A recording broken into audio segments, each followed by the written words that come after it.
Hi everybody! Welcome back to When Down Syndrome Meets Autism. My name is Brandy, and for those of you who are new here, I have a 15-year-old son who will be 16 years old at the end of this month.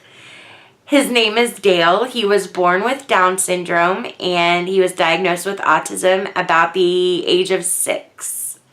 And our lives get a little crazy sometimes. They're never boring. Dale is nonverbal, which for those of you who have never heard that term before, it means that he doesn't speak.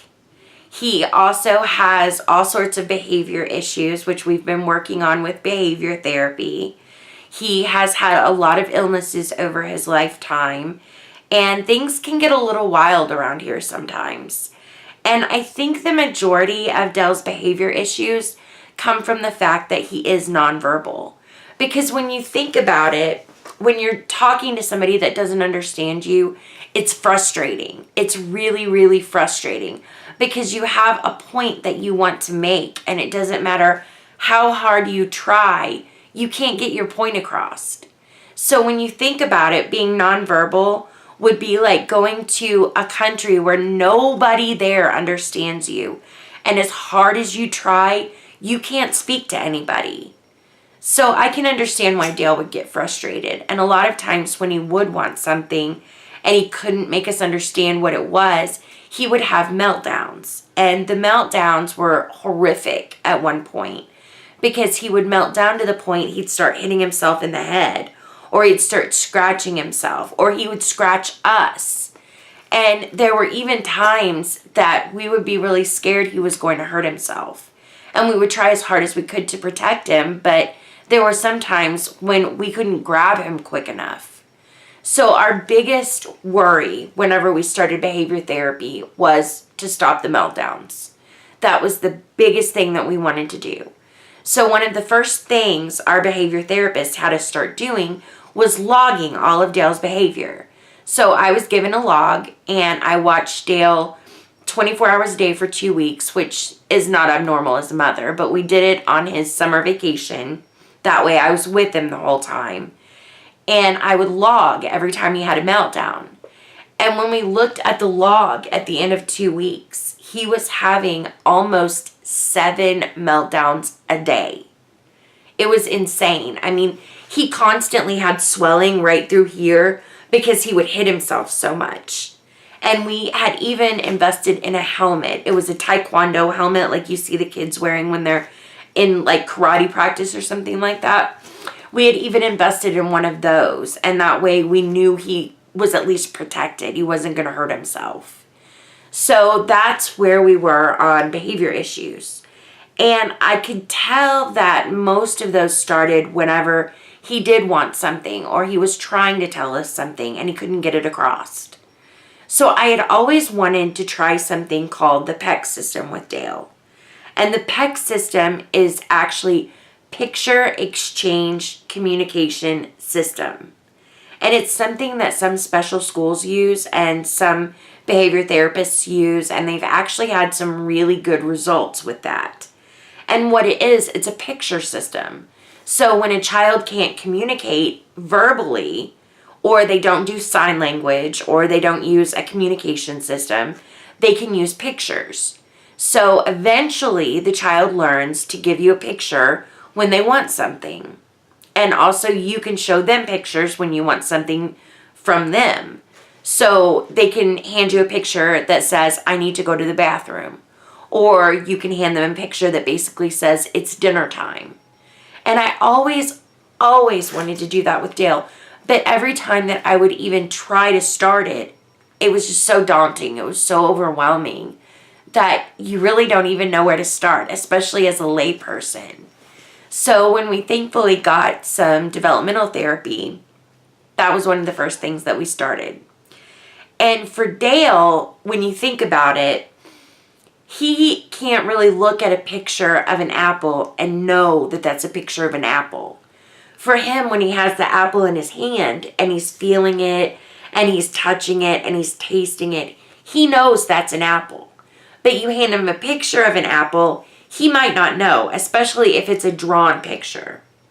So the first thing that we started doing was adding very small amounts of pictures in. And instead of pictures, we used photographs. So we took photographs of everything around us, everything special to Dale, everything that he really liked, we took a picture of. We didn't introduce all of them at first because it would have been totally overwhelming for him. But say like his sippy cup. We took a picture of his sippy cup. And we put Velcro on the back of it. And we would be able to show him this. So for about 2 weeks, that's all we did. We had maybe 5 pictures. And they were things Dale really, really, really liked. And we'd work with him on the picture. And every time that we would give him, say, his sippy cup, we would hand him the cup, and then we'd hand him the picture. And we'd always say, sippy cup, with the picture. So that way he knew and he could connect things together. And he could physically look at his cup and physically look at the picture and start connecting the two. And you could see in his face how it was working. You could see that everything was clicking in there and that he was really, really opening up. So we took more and more pictures of things. And we also realized with Dale, words are words. Words are words are words. They're not concrete. So Dale was having a lot of issues getting in the car at that time. He would fight tooth and nail trying to get in the car. And I can remember wanting to leave the house to do things. And it was like trying to get a 100-pound battering ram in the car. He would be like stick straight.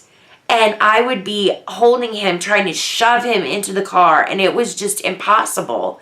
And then he'd go noodle on me. And it would be like trying to get a wet squid in the car. It was just a nightmare. And it was getting to the point that it wasn't safe. Because we could be in a parking lot and he would throw one of these fits. And I was terrified he was going to break away from me and get hit or run off or get kidnapped or who knows what. So we stopped going out. And the only time that we left the house was when it was absolutely a necessity to leave the house. And it didn't dawn on me at that time. I could tell Dale what we were doing, but who knows how long he remembered that. Who knows how long he even listened to me. Because kids do tend to have a short attention span. And honestly, my husband is almost 40 years old and he doesn't have a very long attention span. So person to person, who knows what.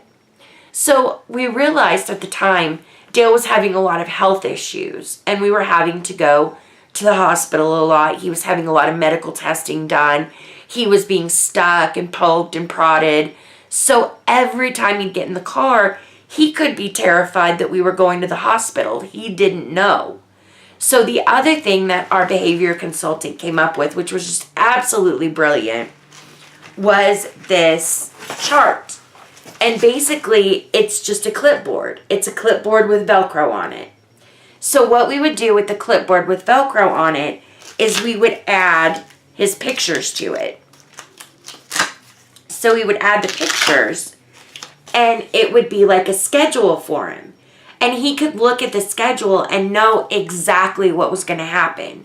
So in addition to using the pictures for communication on his part, we could use the pictures for communication on our part. So we would hang this next to the door and we wouldn't put more than probably 5 pictures at a time on it. That way it wouldn't overwhelm him. But he was able to go to that one specific spot in our house and look at his board and say, okay, I'm going to get my drink. Then mom's going to set the timer. And when the timer's done, we're going to go outside and play. And it was always hanging there. So it alleviated so much stress and anxiety for him. He was able to know exactly what was going to happen and exactly when it was going to happen. And I can't tell you what it did for him. It was absolutely amazing. We even took pictures of all of his toys. We took pictures of all of the people in our lives. I mean, I think now we have probably 1,000 pictures. I mean, we have pictures of everything. But it's nice because it's able to give him a voice. It gives him a way to communicate. It gives him a voice. It gives him choices. It's amazing everything that it does. So what we started doing when we started getting a lot of the pictures is we got just a plain black binder like this, and we would Velcro the pictures to the black binder on the inside. And that way, whenever we needed a picture, we could just go to the binder and get it and put it on the board. So we make sure, even now, that we always have the board going. And in the morning, we can put a picture of the school bus on the board, a picture of his breakfast, a picture of getting dressed. And that way we can show him, okay, you're going to have breakfast, then we're going to get dressed, then you're going to get on the school bus. So there's no question as to what his day is going to be like. And then he can bring us a picture and say, Mom, I've got to go to the bathroom. Or, Mom, I don't want SpaghettiOs. I want chicken. And it's able to give him a voice in the world, which is just absolutely fantastic. And when you think about it, when you go for 10 years without that and you finally get it, it opens up a whole world of possibilities. Nowadays, they have all kinds of different apps on the iPad, on the Kindle, on the Android. They have so many. There's one called Tap to Talk. There's one called Autism I Help. And basically it's the same thing, but it's on an iPad. So you can actually push the picture and it speaks for you.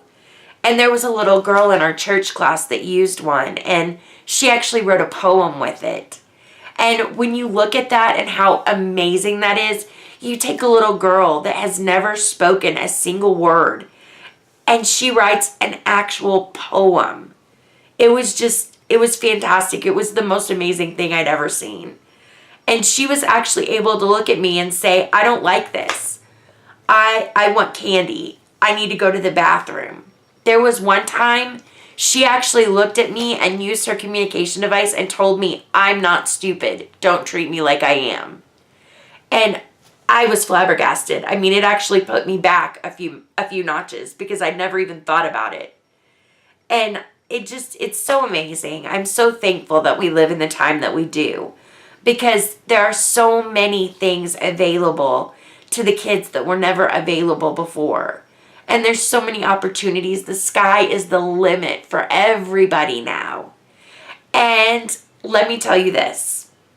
After we implemented the program for about a month, I started charting Dale's behavior again.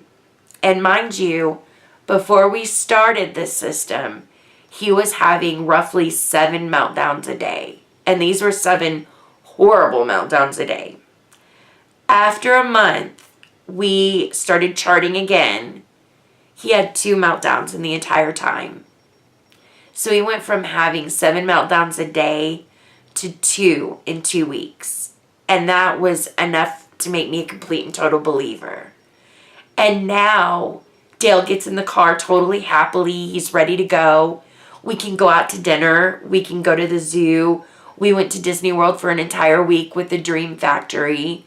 There are so many things in this life that we can do now that we never were able to do before.